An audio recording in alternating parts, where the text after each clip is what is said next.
বন্ধুরা, তোমাদের জন্য আমি একটি নতুন কার্টুন বানিয়েছি।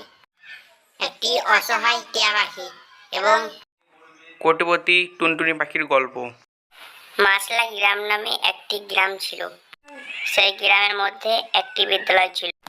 বিদ্যালয়টির নাম ছিল মাসলা নিম্ন বুনিয়াদী বিদ্যালয়।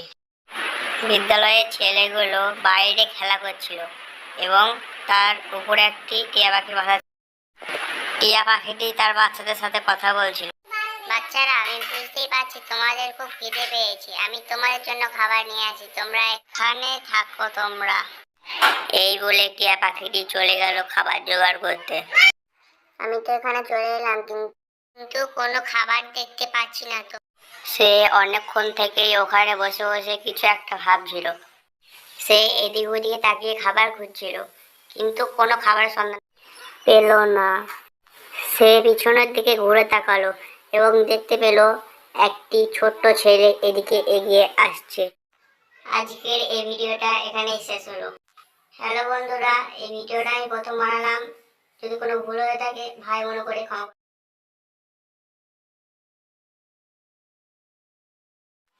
বন্ধুরা, আমি তোমাদের প্রথমে জানিয়ে দিচ্ছি যে এই ভিডিওটি দেখবার সময় যদি কোনো ভয়েসের প্রবলেম হয়ে থাকে তাহলে সেটাকে তোমরা মানিয়ে নিও, কারণ এই ভিডিওটি খুব অল্প সময়ের মধ্যে বানিয়েছি। আগের ভিডিওগুলো তোমরা দেখেছো যে মদনপুর ও মাসলাকে নিয়ে আমি ভিডিও করেছিলাম, কিন্তু এই ভিডিওটা এখন হতে চলেছে আমলাই গ্রামকে নিয়ে। আমলাই নামে একটি গ্রাম ছিল। সেই গ্রামে একটি বাজার ছিল। বাজারের মধ্যে একটি বড় বট গাছ ছিল।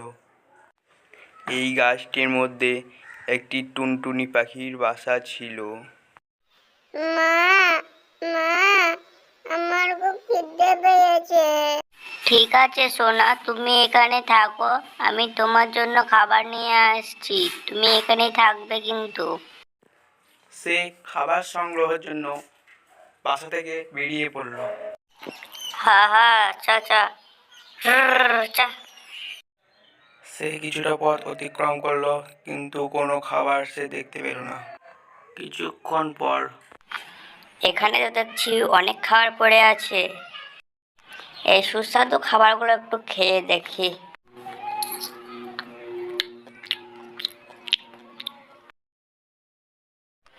ছি ছি, এটা দেখছি গু পড়া জেঠু। সে রাগি রাগি মুখ করে পিছনের দিকে পালিয়ে গেল এবং কিছুক্ষণ যাওয়ার পর ও মা, এ কি দেখছি? এটা তো দেখছি একটা আপেল গাছ। একটা আপেল পাড়ি এখান থেকে। ও মা, এ কি দেখছি? এটা তো একটা সোনার আপেল হয়ে গেল।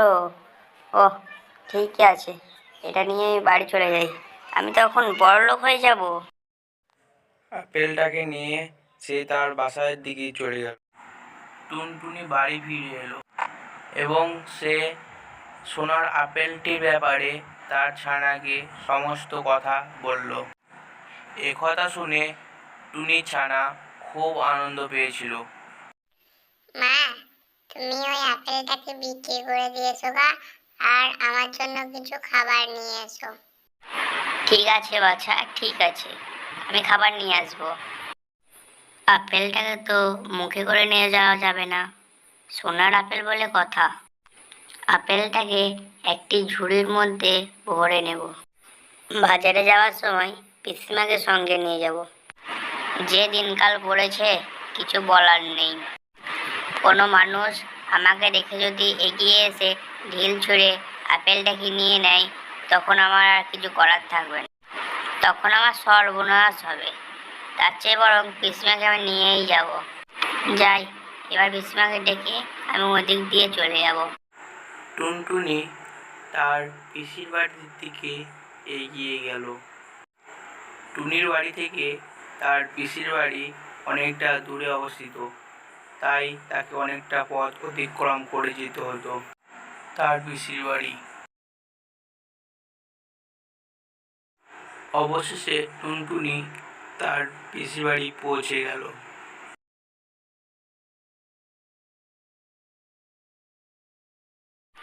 পিসি, কেমন আছো? তুমি ভালো আছো তো? আমি তো ভালো আছি। তুই ভালো আছিস তো? তোর বাচ্চাটা ভালো আছে তো? হ্যাঁ গো পিসি, আমিও ভালো আছি আর আমার বাচ্চাও ভালো আছে। টুনি, তুই এই এত সকাল সকাল কোথায় যাচ্ছিলিস? এই বাজারে একটু কাজ আছে তাই যাব। তুমিও যাবে পিসি? আমার সাথে তুমিও যাবে? বেশ ঠিক আছে, চল তাহলে। যা রোদ গরম পড়েছে, সকাল সকাল ঘুরে আসাই ভালো। চলো তাহলে একবার ঘুরে আসি বাজার থেকে। এই বলে তারা বাজারের দিকে রওনা দিল। সামনে থাকা সোনার দোকানটিতে তারা সোনার আপেলটি বিক্রি করলো এবং সেখান থেকে তারা চলে গেল।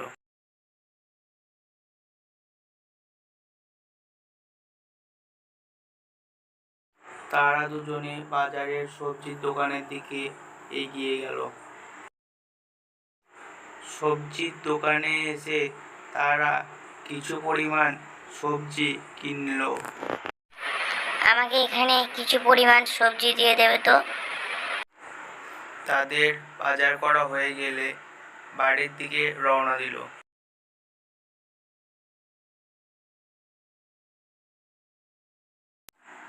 বাড়ি ফিরে এসে টুনি কাঁচা সবজিগুলি তার বাচ্চাকে দিল।